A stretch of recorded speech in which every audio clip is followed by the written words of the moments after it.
अच्छा, जो मैंने आप लोगों को ये चिपका के दिया था, ये देख लिया था आपने?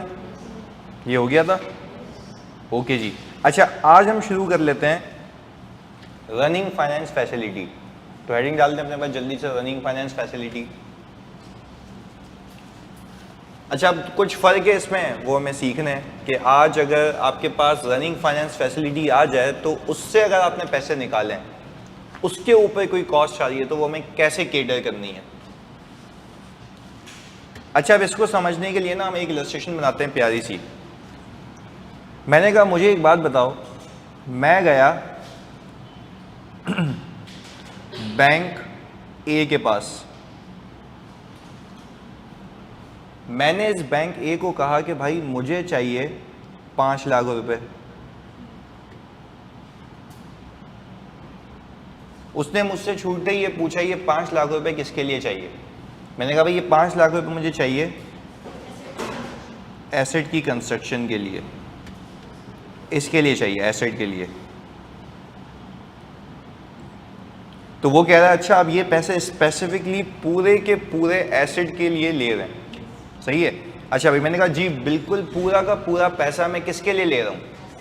एसेट के लिए ले रहा हूँ। मैंने कहा भाई आप इसके ऊपर सूद कितना लेंगे? उसने कहा मैं इसके ऊपर इंटरेस्ट चार्ज करूँगा 12% का। तो उसने कहा भाई पक्की बात है ये पूरे के पूरे पैसे एसेट के लिए लिए जा रहे हैं? मैंने कहा हाँ बिल्कुल लिए जा रहे हैं। अच्छा, अब दूसरा सवाल, मैंने कहा अगर मैंने, फोकस होकर सुनना, इसमें से कॉन्ट्रैक्टर को जो है इनिशियली 1.50 दिए, फिर वापस से कॉन्ट्रैक्टर को ₹2 लाख रुपए दिए। क्लियर है? वापस से रिपीट करते थे। भाई हमने कहा, मैं गया बैंक के पास, मैंने कहा भाई मुझे लोन चाहिए। उसने बोला किसके लिए? मैंने कहा उस एसेट के लिए, स्पेसिफिक एसेट के लिए। उसने बोला स्पेसिफिक बोरिंग होगी, स्पेसिफिकली उसके लिए ले रहे हो। मैंने कहा सर इसमें से मैं कॉन्ट्रैक्टर को 1.50 पे करूं, 2 लाख रुपए पे करूं, मैंने इंटरेस्ट देना था 5 लाख रुपए पे। एक बेसिक फर्क सिखाने लगा हूं। तो मैंने कहा जब मैं इसके ऊपर 12% लगाऊंगा तो कितना आता है? 5 लाख रुपए पे 60,000। मैं क्या करता था, अज्यूमिंग काम वाम सब शुरू हो चुका है, अज्यूमिंग काम भी शुरू हो चुका है, कोई इंटरप्शन पीरियड नहीं है, मैं ये पूरा का पूरा यहाँ कैपिटलाइज करता था। जबकि कॉन्ट्रैक्टर को पैसे कितने दिए हैं? 1.50 और 2 लाख। मैं इस चीज से कंसिडरेबल ही नहीं था, ना मैंने उसको कंसिडर किया था कि मैंने कॉन्ट्रैक्टर को भले ही कितने दिए हों 1.50, फिर कितने दिए हों 2 लाख, मैंने इंटरेस्ट किस पे लगाया था? 5 लाख पे। पूरा का पूरा पैसा लिया ही उसके लिए गया था, तो उसके ऊपर आने वाली पूरी की पूरी बोरिंग कॉस्ट मैंने कैपिटलाइज की थी। ये तो हो गया पिछला कॉन्सेप्ट। आगे चलो, मैंने कहा भाई बाज़ औकात मैं गया बैंक बी के पास, बैंक बी को मैंने कहा कि भाई मुझे एक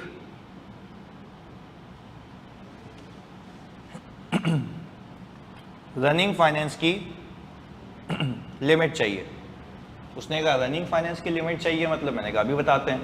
मैंने कहा भाई मुझे आप लिमिट दें 1.5 मिलियन की। तो उसने कहा अच्छा भाई अब मुझे बताओ ये लिमिट का मतलब ये है कि तुमने पैसे निकाल लिए? नहीं, ये this is the sort of credit card facility. यानी जैसे मेरे पास बैंक्स आते हैं, वो मुझे बोलते हैं कि सर आप चार्टर्ड अकाउंटेंट, आपके खर्चे बहुत होते होंगे, अब यूरोप जा रहे हैं, आपके खर्चे बहुत होंगे, आप एक काम करें हमसे क्रेडिट कार्ड ले लें जो बाहर भी चलेगा। मैंने कहा सही है, दे दो भाई। मैंने कहा इस पर सूद कब लगेगा? उसने बोला जब पैसे निकालोगे। सूद कब लगेगा?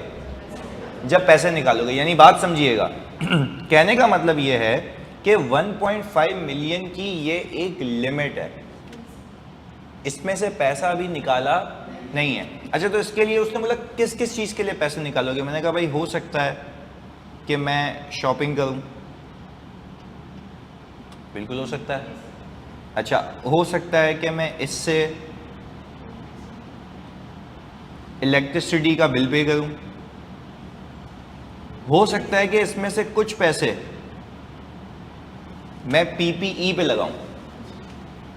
तो तुम्हें सिखाने का मकसद ये है कि यहाँ पे रनिंग फाइनेंस में से जब तुम पीपीई के लिए पैसे निकालोगे तब उस पर इंटरेस्ट लगेगा। दोनों में फ़र्क समझ आ रहा है? देखो यहाँ पे मैंने क्यों फ़र्क किया ताकि आपका पहले फिनोमेना क्लियर हो जाए कि भाई जाना किस डायरेक्शन में। वो मिक्स करके पूछता है। अब हम खिचड़ी बना दें, मिक्स करते हैं, सबको अलग अलग रखते हैं। स्पेसिफिक बोरिंग का मतलब है 5 लाख रुपए आपको मिले, आपने वो 5 लाख रुपए में से कॉन्ट्रैक्टर को 1 रुपया भी क्यों ना दिया हो, काम शुरू हो चुका हो, यानी आपने शुरू में पैसे दे दिए और पूरे पैसे खर्च नहीं किए, तो तब भी पूरा इंटरेस्ट 5 लाख रुपए पे लग रहा था और पूरा कैपिटलाइज हो रहा था। यहाँ पे वो कहता ही है कि क्योंकि यहाँ पे ये जनरल बोरोइंग है, इसको क्या कहते हैं हम? General borrowing. जनरली बोरो किए हुए किसी एक मकसद के लिए, मल्टीपल के लिए। पर मुझे एक बात बताओ, क्या इस 1.5 मिलियन की फैसिलिटी में से मैं जितने भी पैसे निकालूंगा उन सब पे जो इंटरेस्ट लगेगा, क्या वो सब का सब इंटरेस्ट पीपीई पे, रेलेवेंट पीपीई के लिए जो निकालूंगा उस पे? एग्रीड? तो अब हमें कैसे इसको केटर करना है वो एक इलस्ट्रेशन के जरिए समझते हैं। यहाँ तक कोई मसला? जल्दी से कॉपी करो उसको ताकि ये सिर्फ कैश भी नहीं आया, सिर्फ लिमिट है। बिल्कुल बिल्कुल लिमिट है सर। इंटरेस्ट रेट ज़्यादा होगा ना, फिर बिल्कुल ऐसा ही है। तो जब आपके डिस्पोजल पे कैश अवेलेबल होता है ना, तो अज्यूम कर लो उसके ऊपर इंटरेस्ट रेट है 20%। देखो यहाँ पे अब ये बात आपको समझ आएगी। यहाँ पे क्या लिखा है मैंने, ये देखना बड़ी इंपॉर्टेंट बात है। Interest will be charge when, अच्छा यहाँ पे ना पहले ही आपके फंड्स आपके अकाउंट में आ जाते हैं, तभी आपके पास सरप्लस। अच्छा एक और चीज आप याद रखिएगा, लिख भी लीजिएगा, जनरल बोरिंग के केस में सरप्लस फंड्स का कॉन्सेप्ट ही नहीं होता। विड्रॉ करेंगे तब जब चाहिए, यहाँ पे पहले ही पैसे आ जाते हैं। तो दोनों में ये फर्क है। क्रेडिट लाइन यही होती है।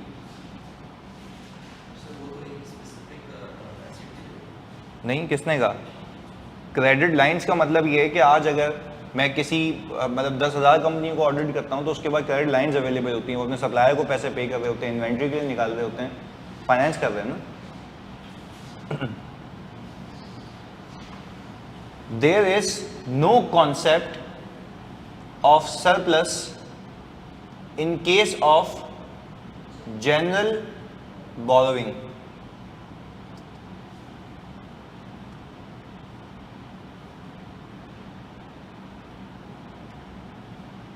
यानी यहाँ पे कोई कॉन्सेप्ट नहीं आता सरप्लस का, क्योंकि आपके पास पैसे ही उतने होंगे जितने आपको रिक्वायर्ड हैं।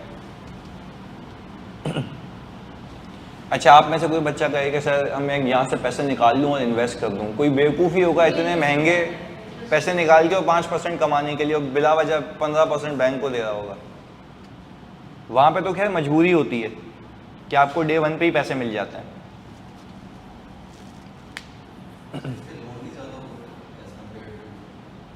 लोन ही ज़्यादा, यहाँ से तो मैं अवॉइड करता हूँ निकालना, पर ये मजबूरी के लिए रखता हूँ। यहाँ से तो मैं निकालूंगा तब जब मुझे अर्जेंट नीड होगी। सही है ना?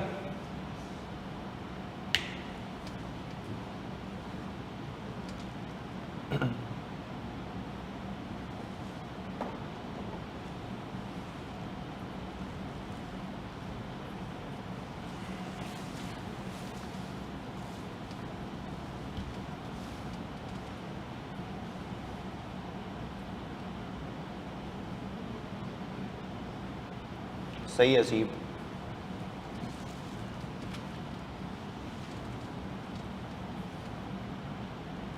हाँ जी आगे चलें।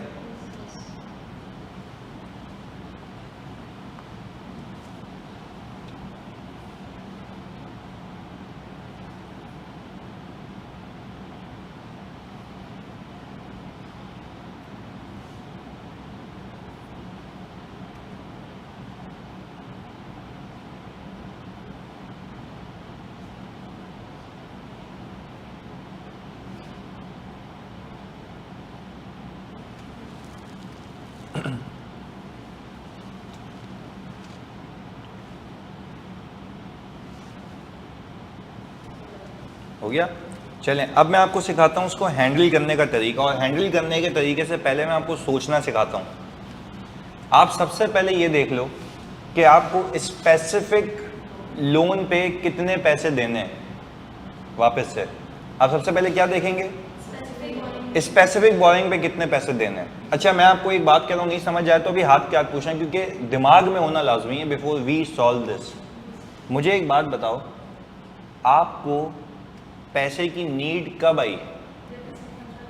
नहीं, आप जब सरप्लस की वर्किंग कर रहे होंगे। सुने, आपके जब पैसे खत्म हो जाएंगे तो ही चाहिए होंगे ना, तो वो सरप्लस की वर्किंग से ही तो पता लगता है। वापस से रिपीट करता हूँ, देखो आपको बैंक को जितना लोन पे इंटरेस्ट देना है वो तो आपको सीधा सीधा पता है ना, स्पेसिफिक पे क्या आज लिया है और ऐसे ऐसे ऐसे ऐसे इंटरेस्ट देना, वो तो सीधा कैलकुलेट कर लो। यानी फॉर एग्जांपल बैंक से आपने 5 लाख रुपए का लोन लिया, बैंक ने कहा कि इसकी सेमी एनुअली रीपेमेंट होगी, मुझे इंटरेस्ट दे देना, मैं पूरे साल का इंटरेस्ट आराम से निकाल सकता हूँ उस पर। वो साइड में हो गया, बैंक ए हो गया। मैंने कहा बैंक बी की तरफ मैं जाऊंगा ही तब जब मुझे पैसे चाहिए होंगे, और पैसे कब चाहिए होंगे, जब खत्म हो जाएं।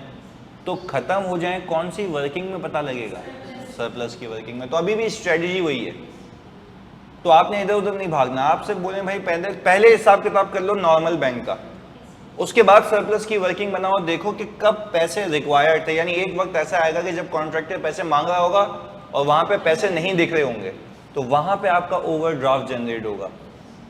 क्लियर है? आओ देखते हैं इसको करके। हमने कहा company acquired loan of ₹500,000 at the interest rate of 12% on January 1, 2020 for the purpose of construction of building. Specific हो गया, ये हम यहाँ पे लिख भी देते हैं, ये स्पेसिफिक बोरिंग हो गई। ओके अच्छा मुझे बताओ, अब इसमें से मैं कॉन्ट्रैक्टर को 1 लाख रुपए दूं, इंटरेस्ट किस पे लगेगा? 5 पे, और पूरे 5 के अप्लाई होगा, स्पेसिफिकली फॉर द एसेट है। चलें, principal is repayable in 10 half yearly instalments. हमने कहा चलें सर ये 10 हाफ ईयरली इंस्टॉलमेंट्स हो गई। Okay, payment to contractor were agreed as follows. 3 lakh हो गया, 2.5 लाख हो गया, और फिर अक्टूबर में 50,000 जिसपे कंस्ट्रक्शन क्या हो चुकी है, कंप्लीट हो चुकी है। कोई इंटरप्शन पीरियड मुझे नहीं दिख रहा, सही जी, वो अपनी जगह है। अच्छा, company also have running finance facility limit of, जिसपे सूद कितना है, तो मुझे लगता है मुझे यहाँ पे इसको छूना ही तब चाहिए जब पैसे चाहिए हो, सही है ना, वरना तो बैंक से कितने पे लिया हुआ है, 12% पे। अच्छा भाई, surplus funds are invested at the rate of, sir मेरा दिल चाह रहा है पहले सरप्लस की वर्किंग कर लूँ, नहीं पहले बैंक को जो पैसे देने हैं वो देख लो भाई। आपने कहा कि सर आपने यहाँ पे जल्दी से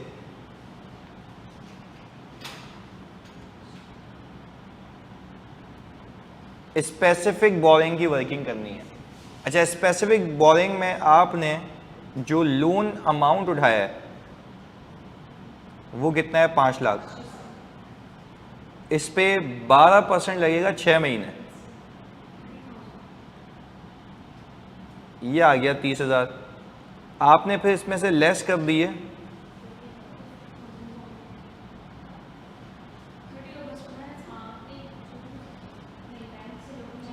हाफ ईयरली है ना,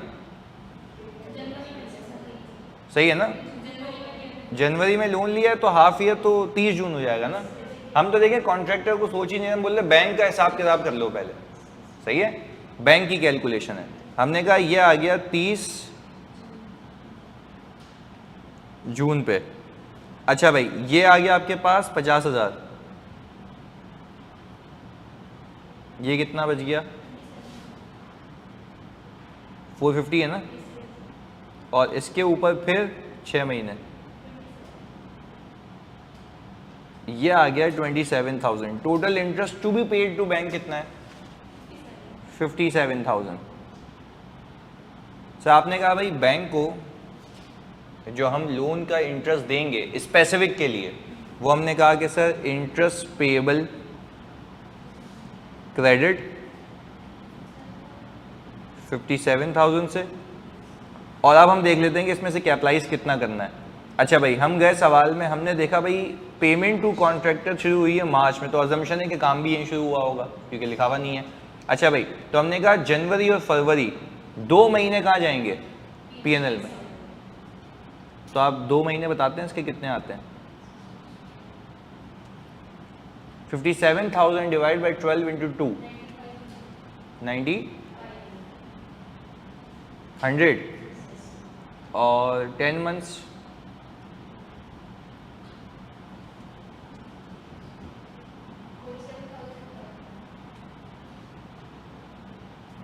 तो आपने कहा सर CWIP में चला गया।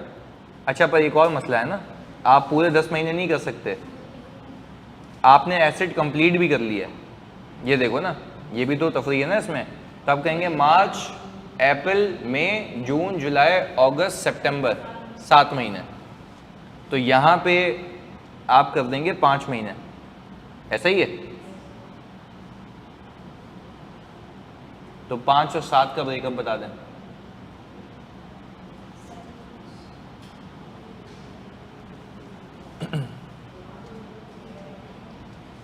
हाँ जी, 57 देखो ना, मार्च, अप्रैल, मई, जून, जुलाई, अगस्त, सितंबर, 7 महीने। पहली अक्टूबर को तो खत्म हो गया ना, कितना हो गया 7 महीने?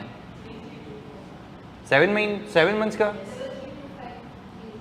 50 और 5 महीने 23750। देखो हमने अभी तक कोई चेंज नहीं किया, हमने बोला भाई जो बैंक से हिसाब किताब है वो तो सीधा सीधा उसको देना है ना। तो बैंक मुझसे पूरे साल का इंटरेस्ट मांगेगा, वो कितना है? 57,000। मैंने कहा मैं यहाँ पे इंटरेस्ट एक्सपेंस बुक कर लूँगा 23750 और CWIP आ जाएगा 33250। और हमने जो कैपिटलाइजेशन पीरियड निकाला है वो अगर हम यहाँ पे वैसे ही नोट डाउन करें, तो मैंने कहा भाई अगर मैं जनवरी से शुरू करूँ फेब तक, ऐसा ही है। तो यहां तक तो काम ही शुरू नहीं हुआ था, ऐसा ही है। फिर हमने कहा इसके बाद अगर मैं मार्च से आगे जाऊं, कब तक? आप कहें 30 सितंबर तक, तो ये कितने महीने हो गए? 7 मंथ्स। इसी में कैपिटलाइजेशन चल रही थी। और फिर इसके आगे क्या आपने कैपिटलाइज किया या फिर एक्सपेंस आउट किया? अच्छा, फिर अक्टूबर, नवंबर और दिसंबर। तो आपने कहा बच्चों ये सीधा सीधा हिसाब किताब हो गया, जो येलो हाईलाइटेड वाले हैं, क्लियर है? तो 3 और 2 महीने एक्सपेंस आउट हो गए, 7 महीने कैपिटलाइज हो गए, यही हुआ हुआ है। चलें, ये तो सीधा सीधा हिसाब किताब हो गया कि बैंक से क्या हिसाब किताब है। अब हम किसकी वर्किंग करें?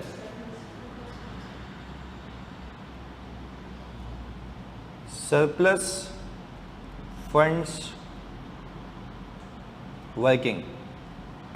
अच्छा भाई, सरप्लस फंड्स वर्किंग में आपने ये जो पैसा उठाया था वो जनवरी 1, 2022 है, 20 है, ओके। जनवरी 1, 2020 को उठाया था कितने भाई? ये आपको तब तक रिटर्न देंगे जब तक आपने इसको यूज़ नहीं किया। तो आपने मेरे ख्याल से पहली यूजेज की है 1 मार्च को, तो 2 महीने की इनकम आएगी। तो आपने कहा कि इनकम का रेट कितना दिया हुआ है? 4%। तो आपने कहा कि सर मैं 4% इंटू 2/12, ये आ गया। अच्छा, ये मुझे देख के ही समझ आता है कि PNL में जाएगा, ये चला गया PNL में, ओके। अब हमने कहा कि सर इसके बाद आपने कॉन्ट्रैक्टर को पेमेंट की, कब? 1 मार्च को।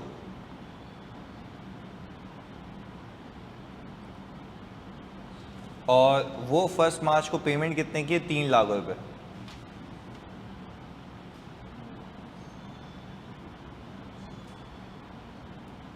ये बच गया। अच्छा, ये ताज्जुब की बात है कि कॉन्ट्रैक्टर को 3 लाख रुपए दे, इंटरेस्ट आपने 5 लाख पे ही देना है बैंक को, और वो पूरा ही हिसाब किताब चल रहा है क्योंकि वो स्पेसिफिक है। अच्छा भाई, क्या आपको अभी दूसरे बैंक की ज़रूरत है या पैसे हैं? पैसे हैं। अच्छा, अब ये आपको रिटर्न देंगे, पता है कब तक? 1 जुलाई तक। तो 30 जून या 1 जुलाई बाद एक ही है ना? 30 जून या 1 जुलाई बाद एक ही है। तो हमने ये कहा कि भाई 30 जून कह लो, 1 जुलाई कह लो, तो हम कहेंगे मार्च, अप्रैल, मई, जून, 4 महीने। तो हमने कहा अब यहाँ पे 4 महीने कितना आता है 2667, और ये 2667 जो आपने अमाउंट निकाली है ये CWIP से, क्योंकि आप कहेंगे इसी पीरियड में लगने वाली कॉस्ट कैपिटलाइज हो रही थी और इसी पीरियड में इसी पैसे पे ये बचत है, तो वो कॉस्ट रिड्यूस हो जाएगी। सही है। अच्छा भाई, अब आपने कहा कि मैं यहाँ पे 30 जून को बैंक को रीपे करूँगा 50,000 रुपये, इंस्टॉलमेंट थी ना, ये रही, पहले ये वर्किंग की थी ना आपने, यहीं से पे करोगे। अच्छा, फिर आपने कहा जुलाई 1 को कॉन्ट्रैक्टर को पे करूंगा, कितने 250। अच्छा, पहले मुझे एक बात बताओ, सिर्फ सोच के बताना, आपके पास 2 लाख में से आपने 50 निकाल दिए, एक 50 बचे।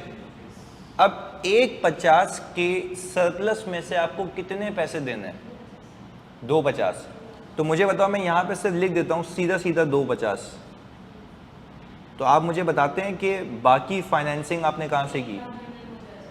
तो आपने कहा 1 लाख रुपए, अब आप आ गए डेफिसिट में। हमने कहा ये हो गया डेफिसिट,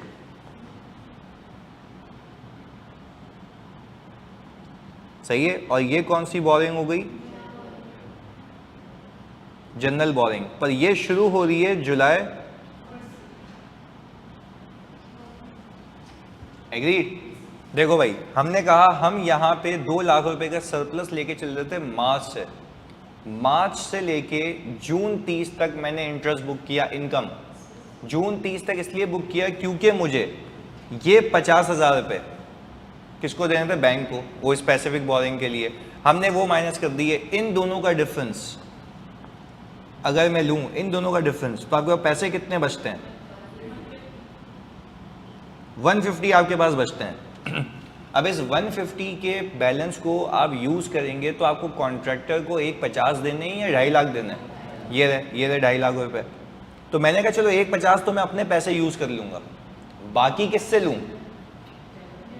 बैंक से उठाऊंगा। क्या मैं उससे इजाजत लूं या मेरे पास अवेलेबल लिमिट है। इसको हम कहते हैं कि बैंक आपके सिस्टम को ऐसे कॉन्फ़िगर करता है कि वो आपको पैसे निकालना अलाउ कर देता है और आप पैसे निकाल भी लेते हैं, पर उसकी एंट्री क्या बनती है मैं यहाँ पर आपको क्लियर कर देता हूँ। सुनना है तो देखना। आपने जो ये 3 लाख रुपए की पेमेंट की थी ना मार्च 1 को, उसकी एंट्री क्या बनी होगी, CWIP डेबिट, कितने से 3 लाख रुपए से। फिर हम आ गए 30 जून को, उस पर एंट्री बनाई होगी आपने लोन पेबल डेबिट और कैश। सही है, इसे समझाने के लिए। फिर जुलाई 1 को आपने CWIP डेबिट किया 2.5 लाख रुपए से, ऐसा ही है। कैश आपने क्रेडिट किया 150 से और वापस से लोन आ गया आपके पास। ये लोन कहां से आ गया, जनरल बोरिंग। आपने, आपका लोन बढ़ गया ना, आपने मजीद 1 लाख का लोन लिया, तो आपको यही तो पता लगा कि आपको मजीद 1 लाख रुपए का लोन लेना है। या तो इसकी 2 एंट्रियां बना लेते, पहले 1 लाख का लोन लेते, फिर कैश को वापस से क्रेडिट करते और फिर CWIP में डाल देते। क्लियर है। ऑनलाइन वाले जल्दी बताओ, क्लियर है। तैमूर, आसिम, सारे बच्चों, अब्दुल रहमान, जल्दी से। This is the point way you will identify कि मुझे पैसे चाहिए। ये यहाँ पे आ गए 1 लाख रुपए। अच्छा, अब मैं तुम सबसे पूछता हूँ, क्या ये 1 लाख रुपए पे अब मुझे इंटरेस्ट मिलेगा या मैं दूंगा। वेरी गुड, हमने इंटरेस्ट देना है।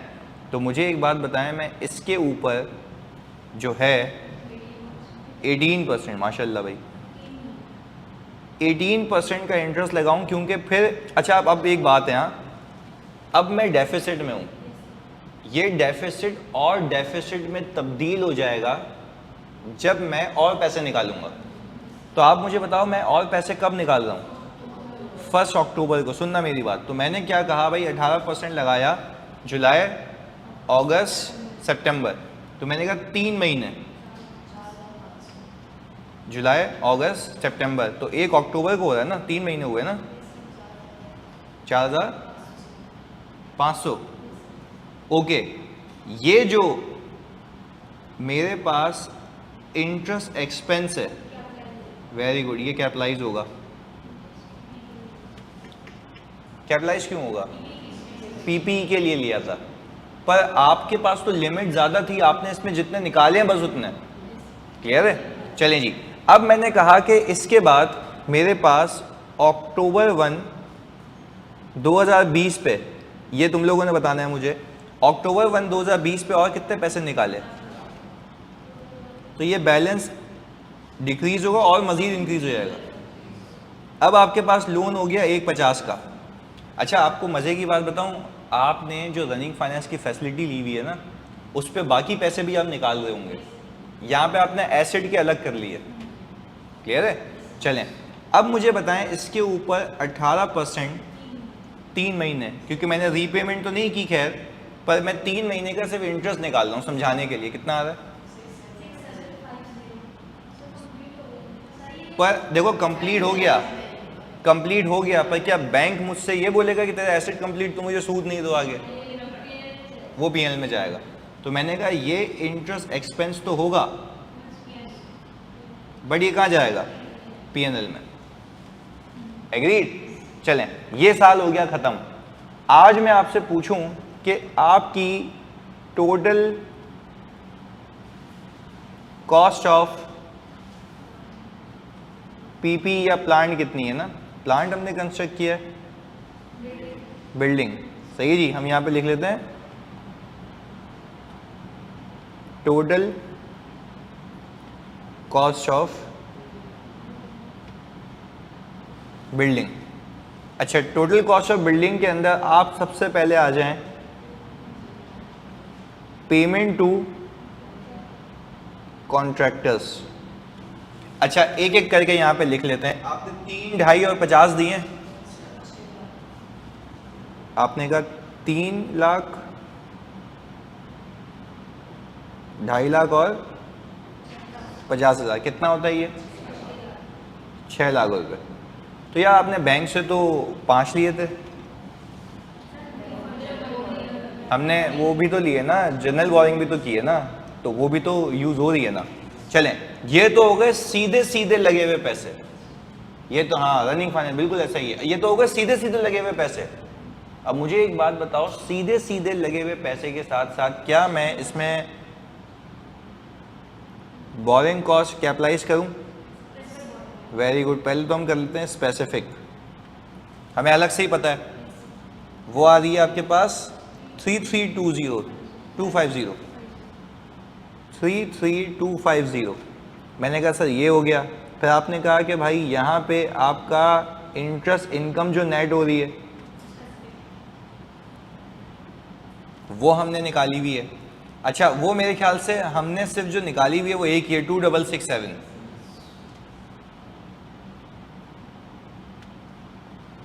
और हमने कहा बोरिंग कॉस्ट जनरल लोन भी तो है ना, तो वो भी तो 4,500 है। कितना आ गया जी?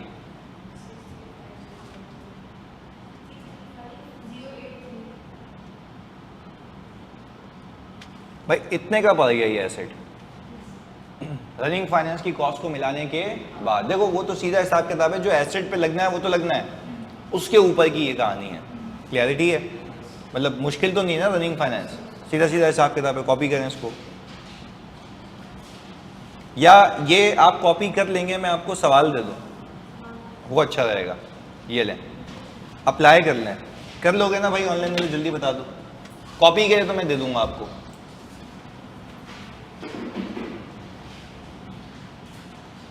जल्दी बताएं, अब्दुल रहमान, आसिम, हुरैना, इफ्रा, हसीब, जल्दी सारे।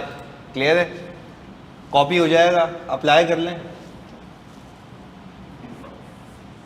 चलें डन, अप्लाई करते हैं। चलें बेहतरीन।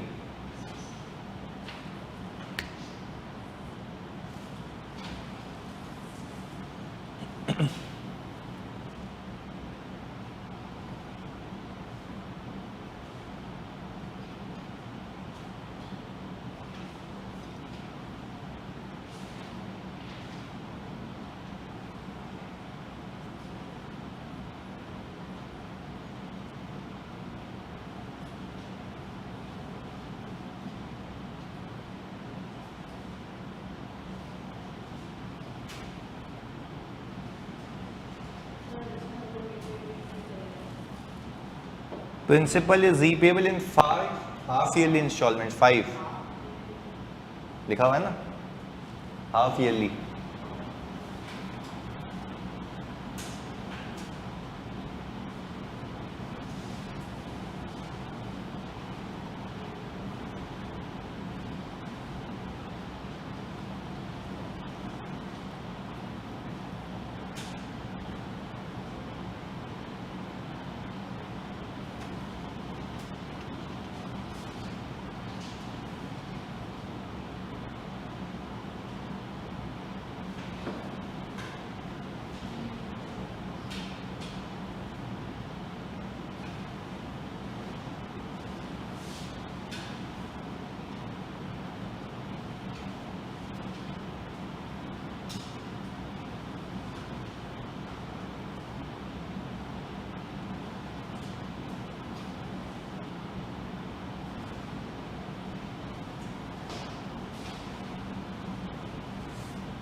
हाँ भाई, स्पेसिफिक का इंटरेस्ट निकाल लिया, कितना आ रहा है?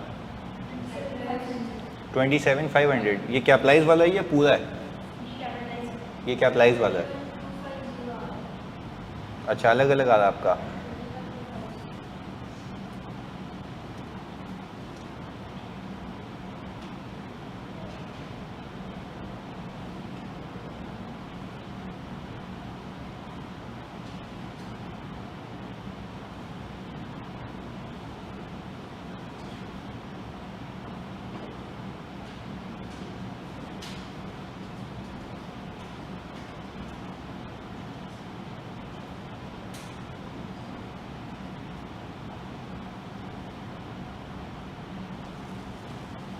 CWIP में जा रहा है 27,500, यशल कह रहा है।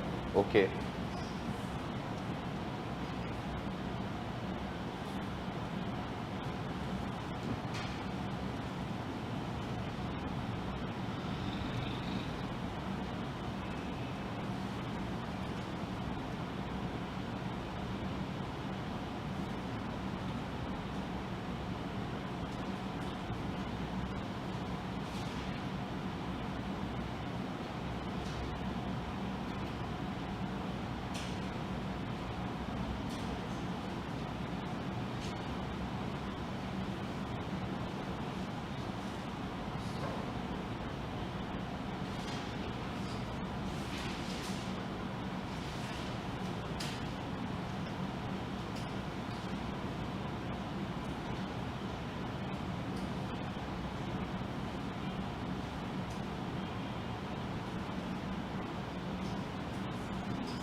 बस पीपी के बाद ऐसा।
वन 0081 ये कैपिटलाइज अमाउंट आ रही है टोटल, अभी देख लेते हैं।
अच्छा जी, हसीब कह रहे हैं और यशल 994333 ये आ रहा है। चलें देख लेते हैं। हमने कहा सबसे पहले हम बगैर किसी इधर उधर जाने के हम सबसे पहले काम ये करते हैं कि भाई स्पेसिफिक बोरिंग का काम कर लेते हैं।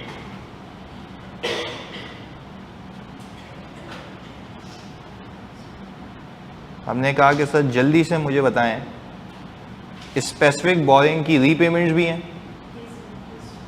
तो लोन ऑब्टेन कब किया है? 1 जनवरी को।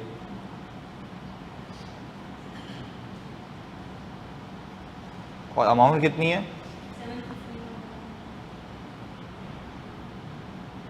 ये आ गया 7,50,000। इस पे रेट कितना है? 10% फॉर, तो ये आ गया आपके पास 37। अच्छा, फिर आपने लोन की रीपेमेंट की 30 जून को 1,50,000। ये आपने 5 से डिवाइड किया था इसको। ओके, ये कितना आ गया? 6 लाख।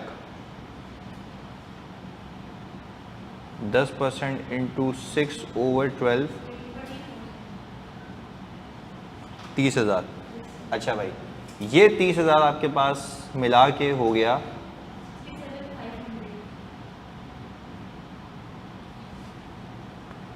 67,500। सही है जी। ओके, अब आपने ये देखना है कि यार इसमें काम वाम कब शुरू हुआ है ना। तो हमने कहा कि भाई यहाँ पे मई 1 से हमने पेमेंट शुरू की, तो जनवरी, फरवरी, मार्च, अप्रैल, 4 महीने तो एक्सपेंस आउट देंगे। अच्छा भाई, तो हमने कहा कि इसमें से 2 हिस्से बनाएं आप। अच्छा, 4 महीने एक्सपेंस आउट अलग हैं, पर यहाँ से आप गिनना शुरू करें मई, जून, जुलाई, अगस्त, सितंबर, बस 5 महीने। तो 5 मंथ्स आप कैपिटलाइज करेंगे।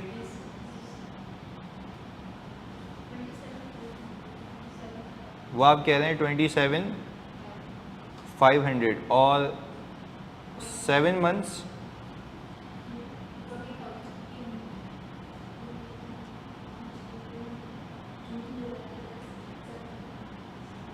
ये आ गया CWIP में। यहाँ तक सही था भाई? चलें, अब इसी के साथ साथ आप लोग वर्किंग करेंगे सरप्लस फंड्स की। आपके पास भाई जनवरी 1, 2019 पे बैलेंस है 750 का। आपने मई 1 को कॉन्ट्रैक्टर को पेमेंट की है 5 लाख रुपए की, तो ये आपके पास 2.5 लाख रुपए बच गया। अच्छा, पर इस पे हम अगर देखें तो हमारे पास 5%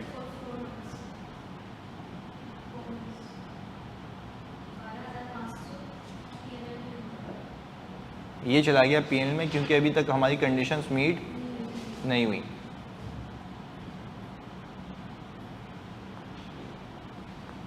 ओके जी, इसके बाद आपने कहा कि हम पेमेंट करेंगे बैंक को,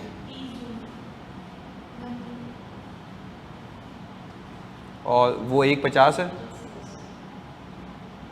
अच्छा जी, वो आ गया 1,50। अच्छा, यहाँ पे अगर हम देखें तो ये जो हमें इंटरेस्ट लगाना है ना, यहाँ पे मई 1 से लेके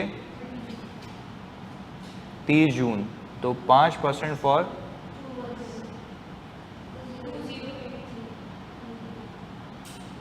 तो ये 2083 नेट होगा।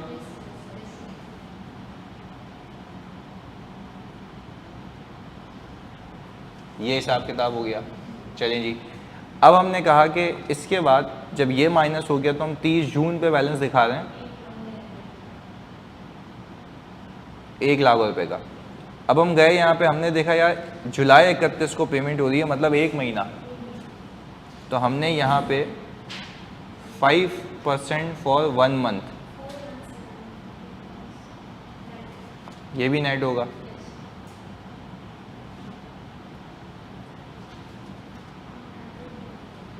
ये भी हिसाब किताब सही हो गया। फिर हमने कहा कि हमने पेमेंट की 31 जुलाई को कॉन्ट्रैक्टर को,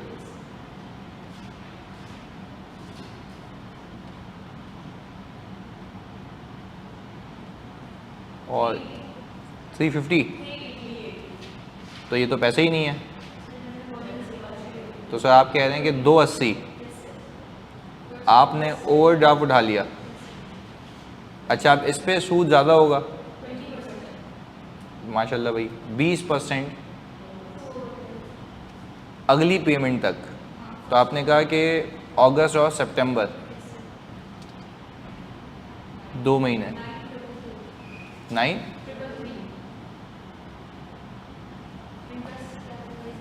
अच्छा ये हमारे पास इंटरेस्ट एक्सपेंस है, तो उसको नेगेटिव कर लेते हैं।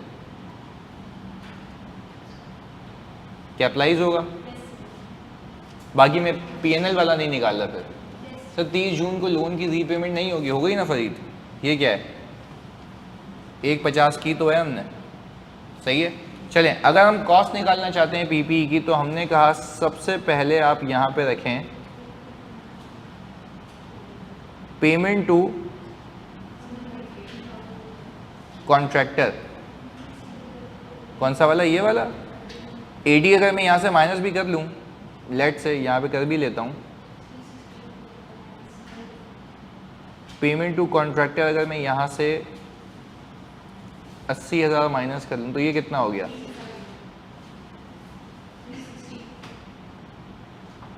ये जो अमाउंट है 360 की, अब इस पे जो भी इंटरेस्ट लगेगा वो तो वैसे ही पीएनएल में जाएगा, तो हमने वैसे नहीं किया मैंने उसको। खैर, अब मैंने कहा पेमेंट टू कॉन्ट्रैक्टर अगर मैं उठाऊं तो 5, 3, 80 और 80,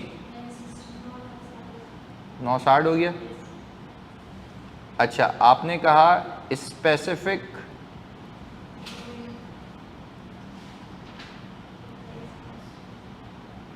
बोरिंग का जो इंटरेस्ट है आपका वो 27,500 था, और इंटरेस्ट आपका नेट हुआ, और जो इंटरेस्ट नेट हो रहा है आपका इन दोनों का सम है 2500 हो गया। और आपने कहा जनरल बोरिंग का इंटरेस्ट 933, ये क्या अप्लाइज हो गया?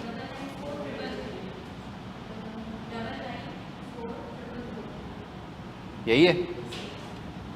हाँ भाई, ये जनरल बोरिंग के साथ भी समझ आ गया, कोई मसला? अब हाथ सेट हो रहा है इस पे। चलें जी, ओके। अब हम आते हैं आगे एक और बला पे, मल्टीपल जनरल बोरिंग्स। अभी एक थी, अब आपके पास फैसिलिटीज अवेलेबल होंगी एक से ज़्यादा, तो क्या करना है वो देख लेते हैं। सही है जी, ऑनलाइन वालों पहले बता दो, यहाँ तक कोई सवाल, कोई मसला? जल्दी से। हमने ये मतलब माशाल्लाह तुम लोगों ने ये अच्छे से कवर कर लिया, पिछला वाला हिसाब किताब ऑल क्लियर। चलें, अब हम बात कर लेते हैं मल्टीपल जनरल बोरिंग की, यानी आपके पास स्पेसिफिक तो अपनी है, पर अब आपके पास एक से ज़्यादा बैंक अवेलेबल है, तो उस केस में क्या करना है ज़रा हम वो सीख लेते हैं। चलें, अच्छा उस केस में क्या करना है वो तो हम बाद में सीखते हैं, पर पहले ये देखो कि यहाँ पे दो बैंक आपको दिख रहे हैं, एक एमसीबी और यूबीएल। एमसीबी की लिमिट कितनी है? इसकी लिमिट कितनी है? 6 मिलियन। अच्छा, आप ये तो मानते हैं ना कि अगर आप लोगों के पास दो तरीके की फैसिलिटीज अवेलेबल है, दो फैसिलिटीज, तो हो सकता है कि आपने कुछ पैसे इसमें से निकाले हों और कुछ पैसे इसमें से निकाले हों। एग्रीड? पक्की बात है। अच्छा भाई, इस बात को दिमाग में रखना आप लोगों ने। खैर, हम पहले एक इलस्ट्रेशन करते हैं जिसमें मैं आपको ये सिखाऊंगा कि अगर आपके पास एक ही फैसिलिटी हो तो क्या करना है, जो हमने किया हुआ भी है। आ जाओ जी, हमने कहा ये हिसाब किताब है विद सिंगल फैसिलिटी कि आप जनवरी 1, 2022 पे स्पेसिफिक लोन कितने का है, रेट कितने का है, सरप्लस फंड्स कितने, 3% पे इन्वेस्ट हो जाएंगे। मैंने कहा नहीं, ये ना स्पेसिफिक है ना, ये है ना स्पेसिफिक लोन, ये लिया हुआ है अलग से हमने। सही है, आगे। अब मैंने कहा कि सबसे पहले आप स्पेसिफिक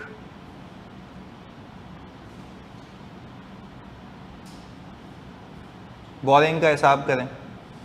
आपने कितने पैसे उठाए बैंक से?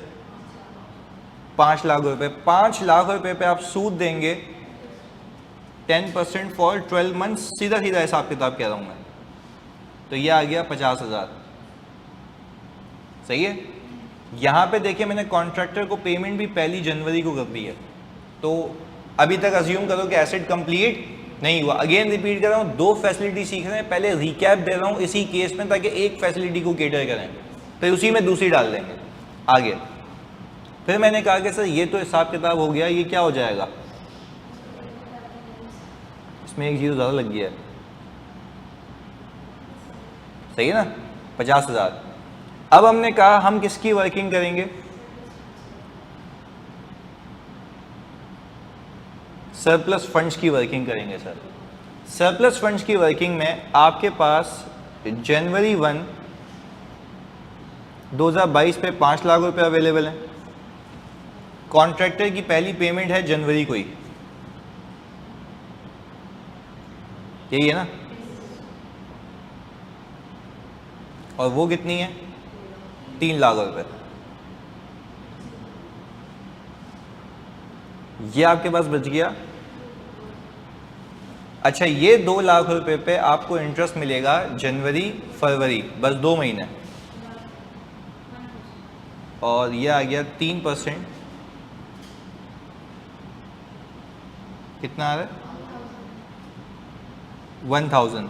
क्या इस पीरियड पे लगने वाली इनकम या आने वाली इनकम CWIP में नेट होगी? सर बिल्कुल होगी। यह भी वही हिसाब किताब चल रहा है जो हमने सीखा हुआ है। अच्छा जी, अब आगे आ जाएं सर। हमने कहा कि सर फिर मार्च में पेमेंट कर दी आपने, मार्च 2022 कितनी थी, तो सर पैसे ही नहीं है, तो चलें, हमने कहा जनरल वॉरिंग शुरू हो गई, 4 लाख रुपए, 2 लाख रुपए आपने डेफिसिट उठा लिया। अच्छा, अब आप बोलेंगे सर मुझे पहले आप ये बताएं आपके पास फैसिलिटी कौन सी अवेलेबल है। मैंने कहा sir MCB, only MCB available है। तो ये कितना रेट चार्ज कर रही है, 15%। एग्रीड, पक्की बात है, ऑनलाइन में जल्दी बताओ, क्लियर है? ये 15% चार्ज कर रही है, ये बात आपको पता होनी चाहिए, 15% MCB चार्ज कर रही है। तो मैंने कहा सर हम यहाँ पे लिख भी देते हैं फ्रॉम MCB बिकॉज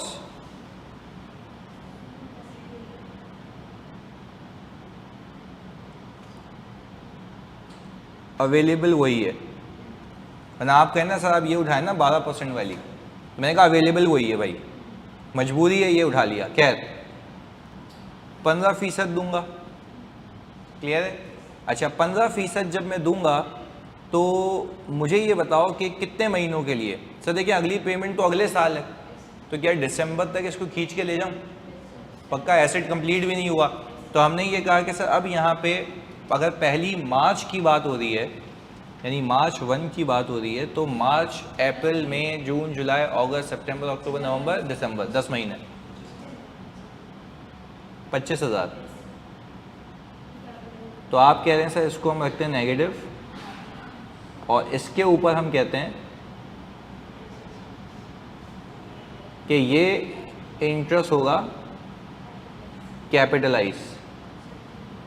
ये हिसाब किताब हो गया। अब आपको 2-3 चीज़ें ऐसी इलस्ट्रेशन में सिखानी है। Again I am repeating, there is a single borrowing, यानी एक स्पेसिफिक और एक जनरल की एक ही फैसिलिटी अवेलेबल है, उसमें क्या करना है वो सिखा रहा हूँ। चलें इसको ऊपर कर लेते हैं, ये इधर आ गया। अच्छा, अब जो मेन बात है वो क्या है, प्लीज सुनना इधर। आप मुझे एक बात बताओ, अगर मैं आपको बोलूं आप मुझे बैलेंस शीट बना के दें, सही है, आप बैलेंस शीट बना के दें, तो बैलेंस शीट में CWIP आएगा। फोकस होकर आप लोग मुझे जवाब देंगे। कॉन्ट्रैक्टर को 3 और 4 पे किए हैं,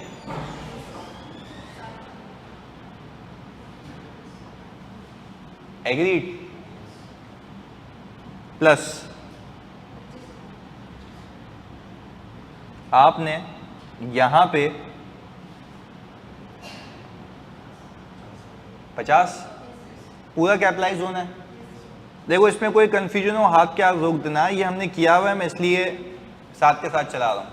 अच्छा, इसके अंदर क्या मैं 1000 माइनस करूं और प्लस करूं, कितना आता है ये 7। ये अभी तक आपके पास CWIP मौजूद है विथ सिंगल फैसिलिटी, एग्रीड, पक्का।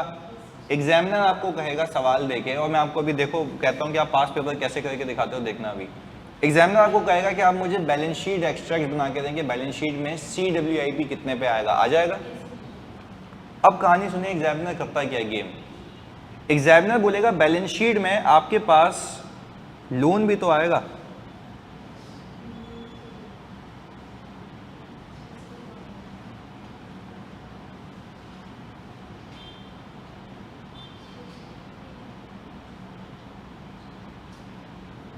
या नहीं आएगा? अच्छा, स्पेसिफिक आपने ये लिया था और जनरल कितना? 2 लाख।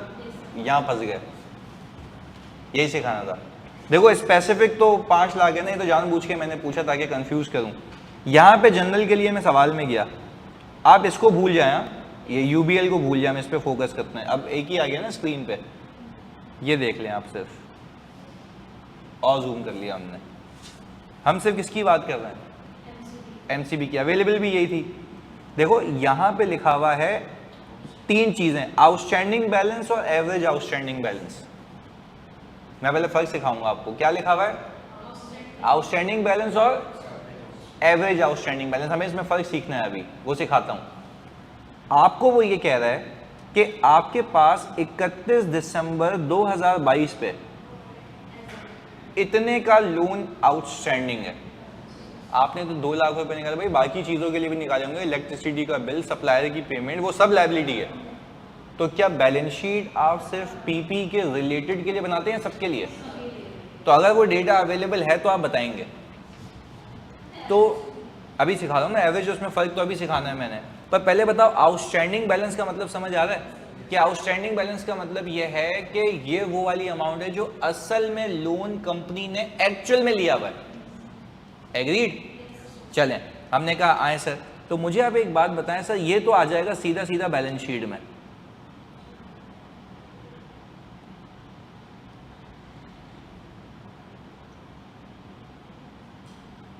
ये तो सीधा सीधा बैलेंस शीट में आ जाएगा। अब हम बात कर लेते हैं एवरेज आउटस्टैंडिंग बैलेंस की, ताकि आपका दिमाग क्लियर हो जाए। देख लेते हैं। मुझे बताओ, आपने अगर लेट से मार्च 1 या अप्रैल कर लेता हूं, उसको ज्यादा सही रहेगा, अप्रैल 1 2022 में रनिंग फाइनेंस फैसिलिटी अवेल की, सही है? अप्रैल में रनिंग फाइनेंस फैसिलिटी अवेल की। अज्यूम कर रहा हूं, ऊपर वाले से इसका कोई ताल्लुक नहीं, इसे समझाने के लिए बता रहा हूं, सही है? ऊपर वाले से नहीं है, मैच नहीं करना है इसको, इसे समझाने के लिए। Okay, running finance facility avail की आपने 5 लाख रुपए की, या इसकी अमाउंट चेंज करके हम रख लेते हैं 6 लाख रुपए, सही है? अच्छा, मैंने कहा कि ये जो 6 लाख रुपए है अप्रैल से लेकर दिसंबर तक कितने महीने हैं? 9 महीने। मैंने कहा 9/12 करो, जल्दी बताओ कितना आता है समझाने के लिए। 450। ओके, मुझे आप एक बात बताएं, आपने रनिंग फाइनेंस से पैसे कितने निकाले? This is outstanding balance, this is outstanding balance. ये है मेरा एवरेज आउटस्टैंडिंग बैलेंस जिस पे इंटरेस्ट लगना है। कैसे? अभी सिखाता हूं। आप मुझे बताएं, अज्यूम करें कि इसके ऊपर इंटरेस्ट 15% है,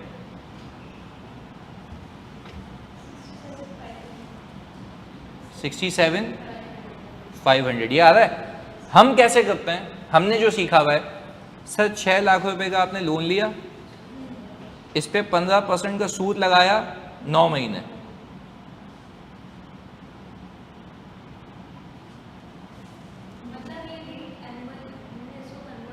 नहीं पहले आप इसे आंसर देखें, सेम आता है?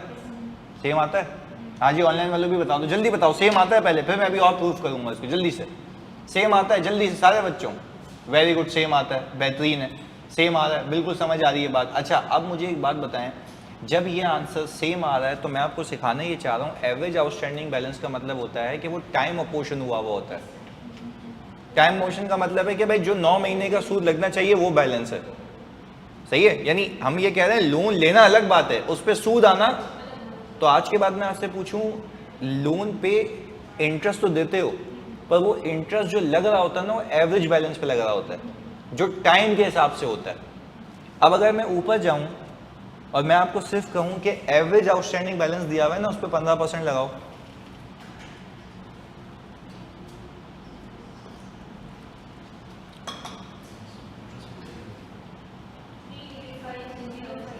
385050, यानी ये जो 2567000 की अमाउंट आपको दिख रही है, क्या ये वाली अमाउंट आउटस्टैंडिंग बैलेंस है या वो बैलेंस है जो टाइम अपोर्शन हुआ हुआ है?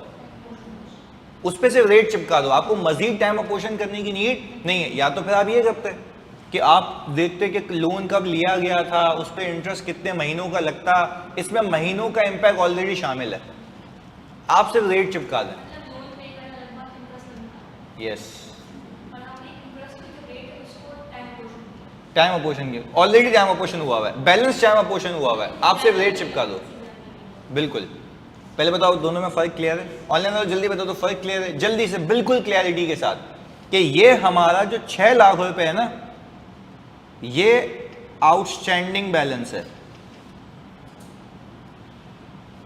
बैंक आपको कहेगा मैं आपसे इतने मांगता हूं, बैंक आपको कहेगा मैं आपसे 6 लाख रुपए मांगता हूं, पर आपने इंटरेस्ट जो दिया होगा 6 लाख पे दिया होगा, पर 6 लाख पे या 6 लाख के 9 महीने पे, तो 6 लाख के 9 महीने जो है ना वो एवरेज आउटस्टैंडिंग बैलेंस है। तो हमने तो ये सीखा हुआ है ना आज तक, ये वाला हमने तो ये सीखा हुआ है। हम कहते हैं कि भाई 6 लाख रुपए पे 15% 9 महीने दूंगा। 9 महीने क्यों दे रहे, पूरे साल क्यों नहीं दे रहे? Very good. अच्छा चलो एक और लॉजिक बताओ मुझे। हाँ, अब मुझे एक और लॉजिक बताओ, अगर अगले साल जाऊंगा तो क्या मेरा एवरेज आउटस्टैंडिंग बैलेंस ये होगा 6 ही रहेगा? अगले साल जाऊंगा मैं रनिंग फाइनेंस रीपे ना करूं तो, फिर रिपीट कर रहा हूं, सवाल सुनना, अगले साल जाऊं 2023 में और मैं 1 रुपया भी रीपे ना करूं और मैं मजीद कुछ पैसे भी नहीं निकालूं, तो मेरा एवरेज आउटस्टैंडिंग बैलेंस और आउटस्टैंडिंग बैलेंस 6 लाख ही रहेगा, क्योंकि अगले साल पूरे 12 महीने सूद लगेगा। तो अगले साल पूरे 6 लाख 12 महीने और सूद भी 12 महीने, तो आउटस्टैंडिंग बैलेंस और एवरेज आउटस्टैंडिंग बैलेंस क्या रहेंगे? सेम रहेंगे। बात समझ आ रही है?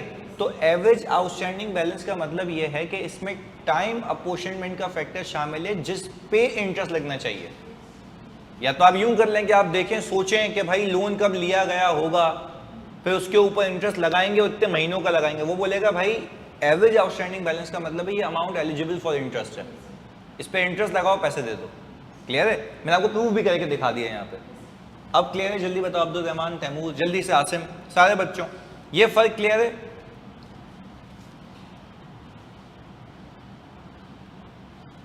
हाँ जी क्लियर है, बिल्कुल क्लैरिटी के साथ। जानिए तैमूर, अभी तो एवरेज आउटस्टैंडिंग बैलेंस वापस से रिपीट किया, तुम्हारे कहने भी तो रिपीट किया, एवरेज आउटस्टैंडिंग बैलेंस ही तो रिपीट किया मैंने। और क्या किया अभी? मैंने कहा भाई 6 लाख रुपए आउटस्टैंडिंग बैलेंस है, इसको मैंने 9, तुम उसको भूल जाओ, तुम ये देख लो।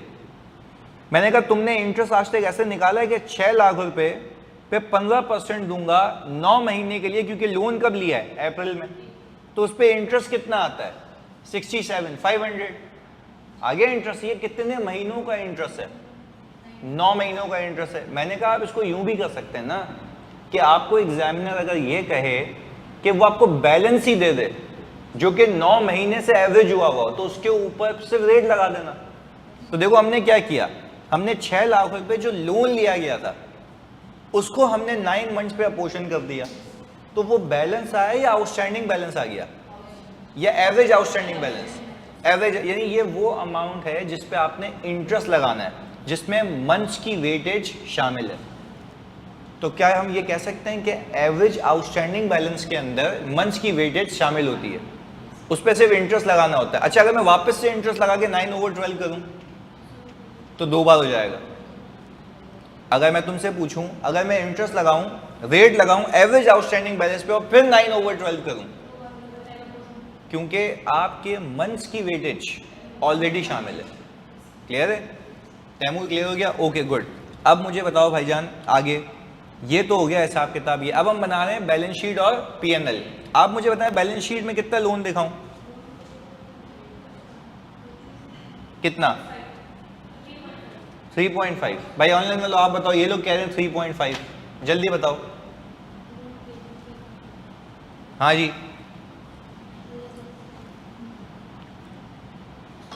प्लीज बताओ, लिखो कुछ। हमने कहा सर ये आ गया,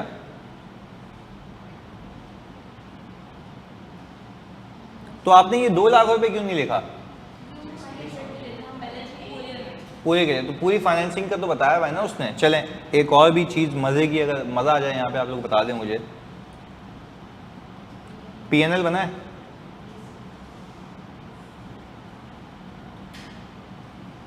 प्रॉफिट और लॉस, सही है। आप यहाँ पे मुझे बताएंगे इंटरेस्ट एक्सपेंस 36, ये कहाँ से निकाला आपने?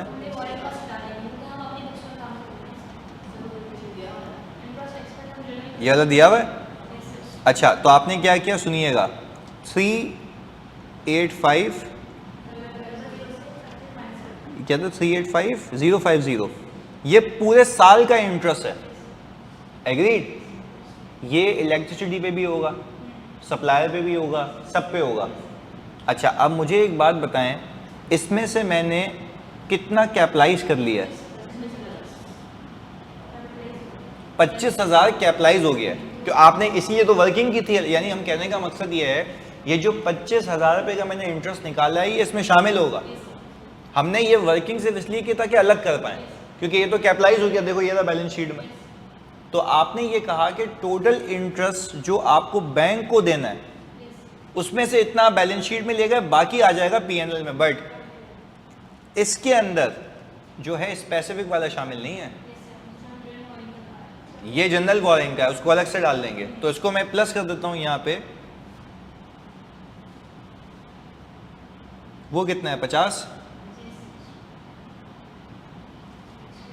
सही है जी। तो स्पेसिफिक बोरिंग का 50 मिला के कितना आ गया,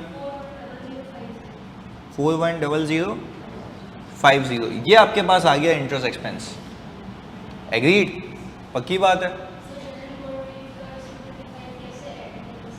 ये था ना 50, देखो ऊपर हम यहाँ पे गए, एमसीबी का इंटरेस्ट सिर्फ ये है ना, तो रनिंग फाइनेंस का सिर्फ ये है ना, तो स्पेसिफिक का तो हमने अलग से ऐड कर दिया। अब एग्जामिनर इसके नंबर देता है कि एक्सट्रैक्ट बना के दो, क्लियर है? पक्की बात है। इसको जल्दी से कॉपी करो ताकि मैं फिर दो फाइनेंसिंग को मिला दूं। हो गया भाई, कॉपी हो गया क्या?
हाँ नहीं, यूबीएल भी कॉपी कर लें।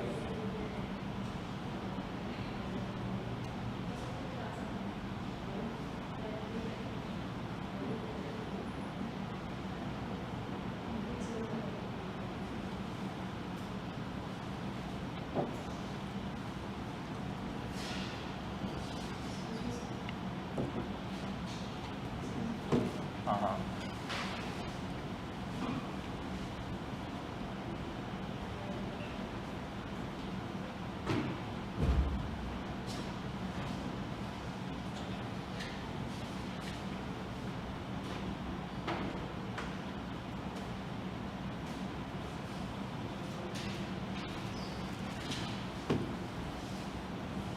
ये कॉपी हो गया।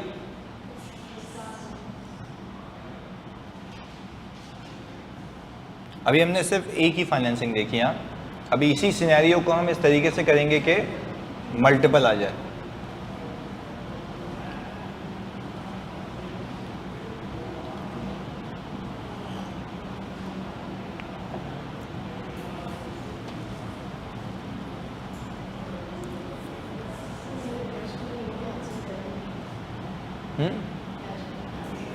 कितना, क्या नहीं टैली हुआ?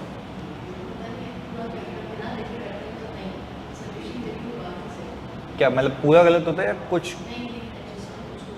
हाँ तो वो तो प्रैक्टिस से सही होंगी ना। तो मैंने देखा था मॉक में कैश फ्लो में बच्चों ने तकरीबन टैली किया था। असल एग्जाम टैली हो रहा है तो फिर खत्म हो गई बात।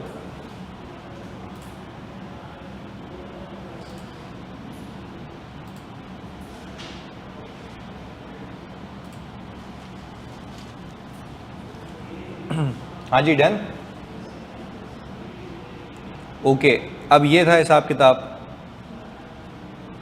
इसको थोड़ा स्पीड में कॉपी कीजिएगा। With assumption of single facility.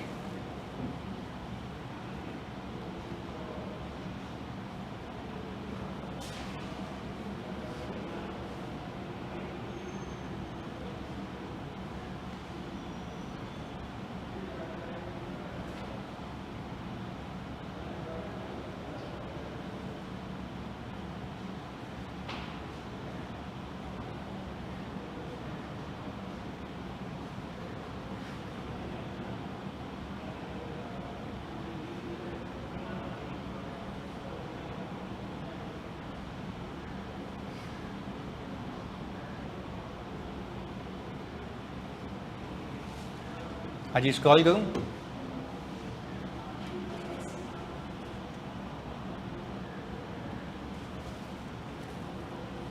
ये कॉपी इसलिए ताकि आप फिर कंपेयर करेंगे ना कि इसमें और डबल फैसिलिटी में क्या फ़र्क है।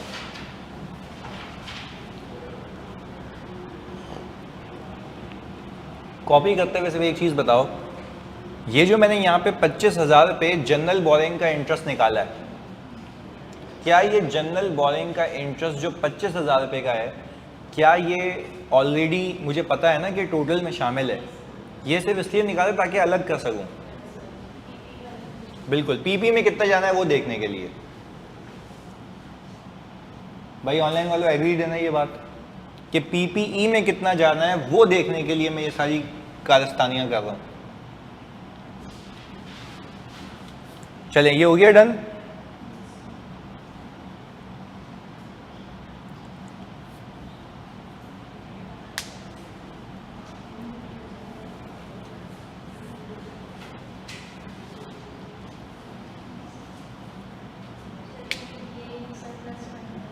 हाँ सरप्लस फंड नहीं किया था ये था।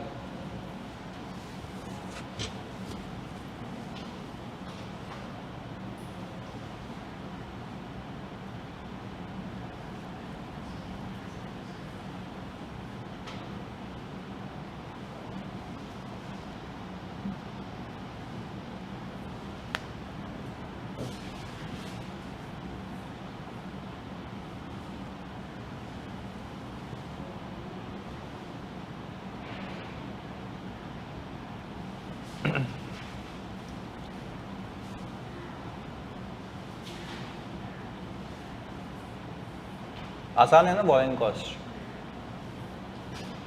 हो जाता है सॉल्व।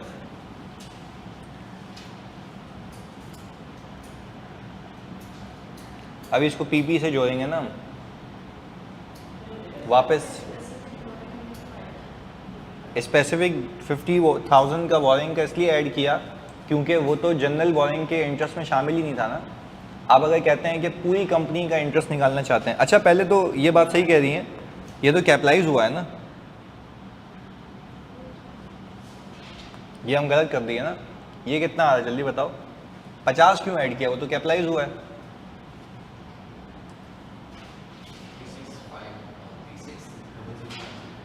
3600 ये आएगा बस, वो तो यहाँ चला गया ना इसलिए।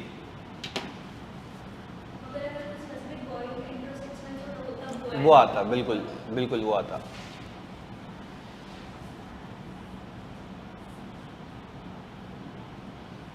डन।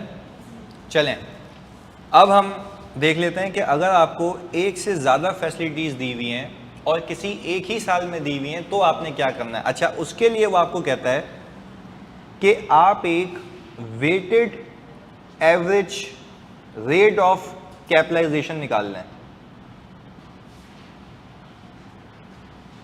क्या निकालना है भाई? Weighted average rate of capitalisation. अच्छा, अब हम देख लेते हैं कि ये weighted average rate of capitalisation है क्या। अच्छा, इसका एक फॉर्मूला है।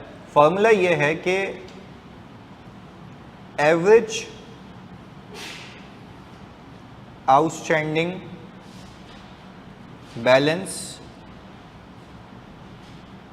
इनटू रेट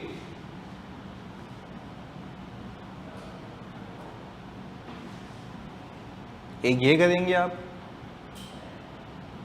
और फिर करेंगे average outstanding balance into rate.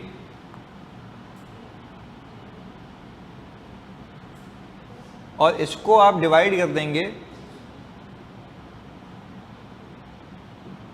Total average outstanding balance से। अब मैं बताता हूं ये मैं क्यों कर रहा हूं फोकस के साथ। मुझे बताओ, एवरेज आउटस्टैंडिंग बैलेंस मैंने आपको बता दिया था ऊपर कि ये वो अमाउंट होती है जो टाइम फैक्टर के साथ होती है। इस पर सिर्फ रेट चिपकाओ, आपको उस बैंक का पूरे साल का इंटरेस्ट मिल जाएगा। क्लियर है?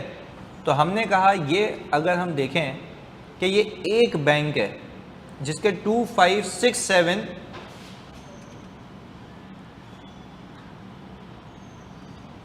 ये आ रहा है, इस पे 15% एक अमाउंट है, सही है। फिर हमने कहा दूसरा बैंक उठाओ 3567,800,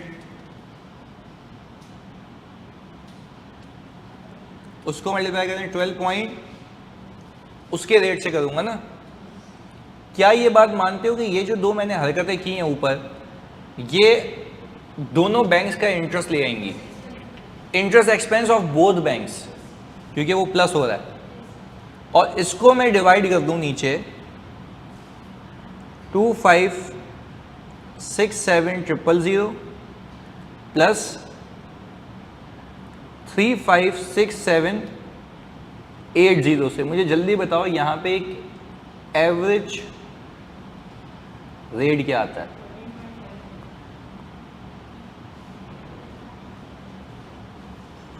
कितना? 13.54।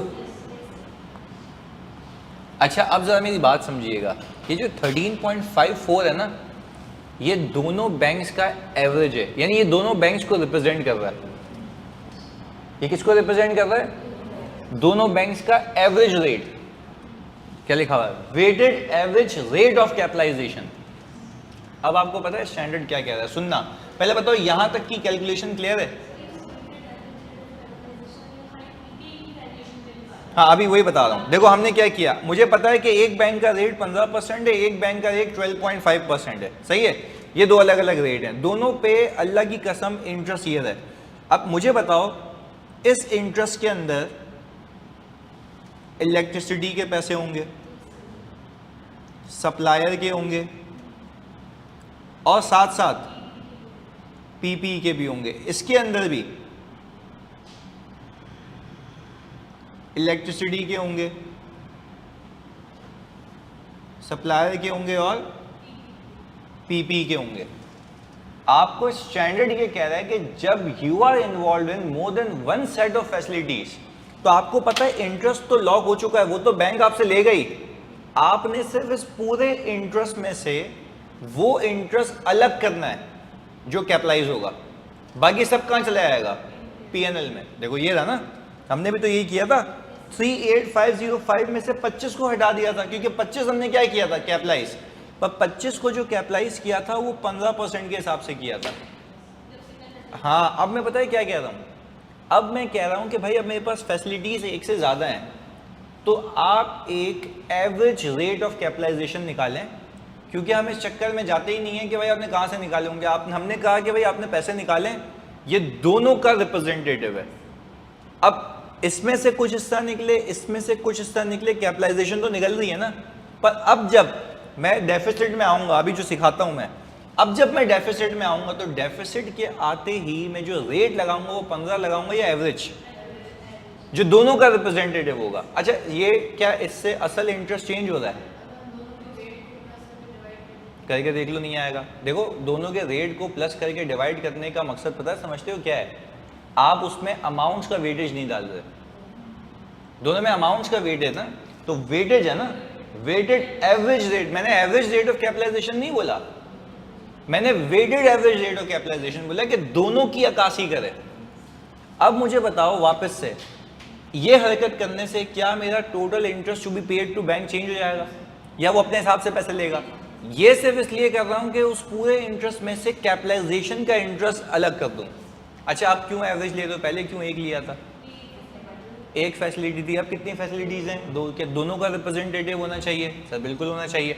अब मुझे आप एक बात बताएं सर, इसी चीज को यही with assumption of more than one facility, तो अब हम पता है क्या करेंगे यहाँ पे सर, हम यहाँ पे करेंगे सबसे पहले वही खानदानी काम,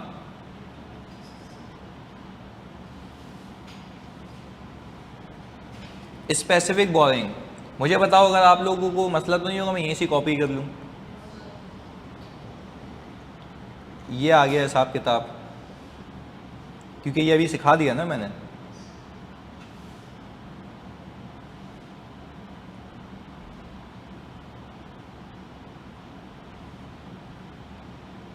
सही है भाई, ये आ गया हिसाब किताब। ये तो 50,000 कैपिटलाइज हो गया क्योंकि वो तो 1 जनवरी से शुरू हो गया था, सेम एग्जांपल रखी है मैंने। अच्छा आप लोगों को मुझे पता है फिर मसला नहीं होगा, मैं ये भी कॉपी कर लूँ, तो ये पूरा हम टेक्नोलॉजी का उपयोग करके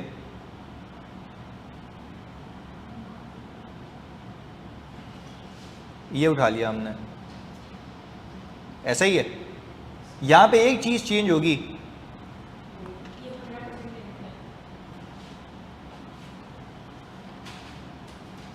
ये मैं यहाँ पे यूँ लिख देता हूँ काट के, सही है। क्या करें इस पे 13.54 ऐसा है। अच्छा ये 13.54 जब हुआ तो ये कितना आ रहा है?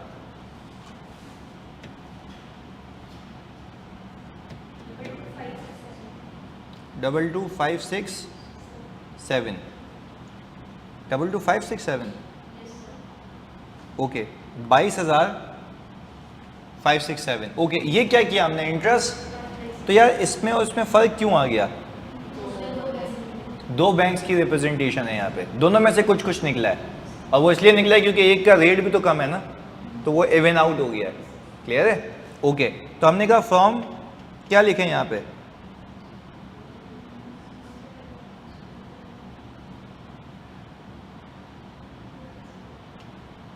हम कह रहे हैं फ्रॉम बोथ बैंक्स एवरेज, ये निकाल लिया हमने। अच्छा इससे अभी पता है पूरी बैलेंस शीट में जो चेंज आएगा ना वो पीपी की वैल्यू में चेंज आ जाएगा, और आपका जो इंटरेस्ट पीएनएल में जा रहा है उसमें चेंज, यानी आप कह रहे हैं टोटल में से बस कैपिटलाइजेशन चेंज हो गई। बिल्कुल, पहले बताओ भाई बात क्लियर है? पक्का? अच्छा ऑनलाइन वालों प्लीज कंफर्म कर दो ये। यस बिल्कुल, अब यूं कर भी लेते हैं ना ताकि आप मुझे बता भी दें। अगर मैं यहाँ पे CWIP डालूं तो कॉन्ट्रैक्टर को आपने 7 लाख रुपए पे किए हैं, स्पेसिफिक आपने कैपिटलाइज किया है, और अभी आप कर लेंगे 22,567 और आपकी इंटरेस्ट इनकम थी जो नेट होनी थी 1000। ये बताते हैं कितना आता है? 771567। यहाँ पे आ जाओ इंटरेस्ट एक्सपेंस के ऊपर। अच्छा इंटरेस्ट एक्सपेंस निकालने के लिए हमें अब सवाल में जाके ये देखना पड़ेगा कि 385050 ये लिख दिया 385, दूसरा बैंक भी प्लस करूं 445975 445975, इसमें से माइनस कर लें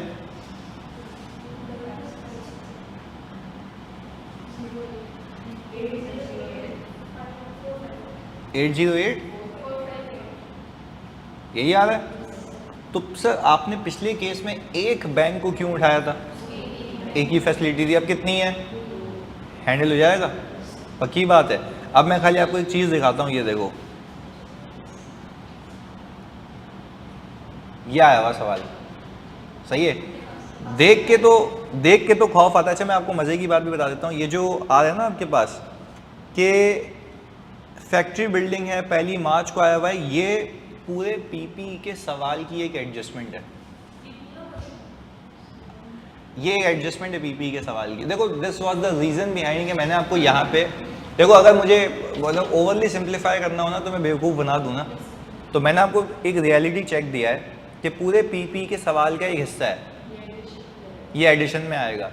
मैं I can bet on it कि तुम लोग कर सकते हो। मैं खाली रीड कर रहा हूँ, कर लेना बाद में, सही है। घर से करके आना, हम सॉल्व कर लेंगे, या वीडियो सोल्यूशन भी दे दूंगा इसका, सही है। कॉन्सेप्ट दे चुका हूँ मैं, आओ रीड करते हैं। On March 1, 2019 BEL started construction of the factory building. The construction work was completed on 30 June 2020। अच्छा अब यहाँ पे ईयर एंड भी देख लें कि आपका 31 दिसंबर है, सही है। ओके आगे वो कह रहा है 1 मार्च 2019 को BEL ने कंस्ट्रक्शन को शुरू किया हुआ है। कंस्ट्रक्शन वर्क कंप्लीट कब हुआ है? 2020 पे, सही है। आगे यानी 19 का साल निकाल दो और अगले साल तक कहानी जा रही है, पर कंस्ट्रक्शन वर्क याद रखना शुरू कब हो रहा है? 1 मार्च को। तो ये कंडीशंस में कुछ आता है ना ये, ओके। पहली पेमेंट भी अल्लाह का शुक्र है मार्च को ही हो रही है, तो ये वाला रिस्क आपका तो हैच हो गया, ओके। आगे उसने कहा आपने 130 की पेमेंट की, ये पेमेंट टू कॉन्ट्रैक्टर, 190 की पेमेंट की, 180 की पेमेंट की, और अच्छा लास्ट बिल आ रहा है उसका 1 जुलाई को, तो ये पेबल आ जाएगा ना, ये मैं यहाँ लिख दूं पेबल हो जाएगा, will be payable as on 30 June 2020। अच्छा ये बताओ क्या लिखा? अवेलेबल कैश और ₹200 मिलियन एज एट Feb 1, 2019। ये अवेलेबल कैश है, आपका अपना कैश है। अब देखो ये ऐसे बड़ा वो घुमाता है, ये अवेलेबल कैश है, आपका अपना कैश है। अच्छा इसमें से, अच्छा ये आपके पास कब अवेलेबल है? कॉन्ट्रैक्टर को पेमेंट हो रही है 1 महीने बाद, तो वो कह रहा है अनयूज फंड जो हैं 8% पे इन्वेस्ट कर दिए जाते हैं, तो 1 महीने की इनकम आएगी पर पीपी से नेट होगी। क्यों? क्योंकि अपने फंड्स हैं और दूसरा पीपी बनना भी नहीं शुरू हुआ था, ऐसा ही है ना। देखो ऊपर क्लियर है, देखो यहां तक तो कोई अनयूजुअल चीज ही नहीं लग रही ना तुम्हें। आगे withdrawal from the following running finance facilities obtain from bank A and B. अच्छा वो क्या कह रहा है? वो क्या कह रहा है कि बैंक ए की फैसिलिटी मेरे पास जनवरी 1 से अवेलेबल है, और ये जनवरी, तो 2019 में अगर तुम्हें डेफिसिट मिला तो सिर्फ तुम एक फैसिलिटी यूज करोगे या वेटेड एवरेज? तो वेटेड एवरेज क्यों नहीं करते? दूसरी है ही नहीं, तो दिमाग चलना चाहिए हमारा कि भाई दूसरी है ही नहीं। फिर मुझे बताओ ये मार्कअप वार्कअप दिया हुआ है इसने, बोल ये रहा है कि बैलेंस शीट और पीएनएल के एक्सट्रैक्ट्स बना के दे दो 2 सालों के। हो सकता है तुम लोगों से? स्पेसिफिक तो इसमें है ही नहीं, सिर्फ अपने पैसे हैं। हाँ एक फैसिलिटी, यानी अब क्या पता है मसला क्या है? अब आप अपने फंड्स में से यूं कर लो, देखो आपके पास 200 मिलियन मौजूद हैं, 200 मिलियन मौजूद हैं, सही है जी। अब मुझे बताओ कि 200 मिलियन में से 130 मिलियन हम मार्च में दे देंगे, ऐसा है? फिर भी पैसे बचेंगे, उस पर इनकम आएगी, क्या वो इनकम नेट होगी? क्यों? हमारे अपने पैसे हैं, हमारे अपने पैसे, उसके ऊपर आने वाली फाइनेंस इनकम पीपी से नेट। वो तो भाई देखो ऐसे तो मेरे फंड्स में जितने भी पैसे पड़े होंगे सब बोलूंगा कि पीपी की कॉस्ट को कम करने, जबकि ऐसा तो नहीं है ना। तो आपने अगर लोन लिया हुआ होता उस पे आते तो बात बनती है, पर अगेन उसने पीएनएल के एक्सट्रैक्ट्स भी मांगे, तो पीएनएल के एक्सट्रैक्ट्स में आप इनकम तो निकाल के दिखाओगे ना, तो उसके लिए वर्किंग होगी। फेब से मार्च तक की 1 महीने की इनकम, फिर बैलेंस कितना हो जाएगा आपके पास? 70 मिलियन। 70 मिलियन कब तक रहेगा? अगस्त तक। तो आप ये देखें ना, मार्च, अप्रैल, मई, जून, जुलाई, 5 महीने की इनकम आएगी। क्लियर है? तो 5 महीने की इनकम निकाल लेना आप लोग। पर यहां पे फर्क ये है कि स्पेसिफिक बोरोइंग है ही नहीं, सीधा वो शुरू करना। सही है? तो होप क्या आप लोगों से ये हो जाएगा। सही है ना? करके लाजमी लाना ये। नेटिंग नहीं होगी, और रीजन दिया ना उसका मैंने कि आपके अपने पैसे हैं। क्लियर है बच्चों? क्लियर है? जल्दी बता दो ऑनलाइन वालों, जल्दी से सारे बच्चे। ये आपने करके लाना है। सही है जी? चलें, थैंक यू, अल्लाह हाफिज़।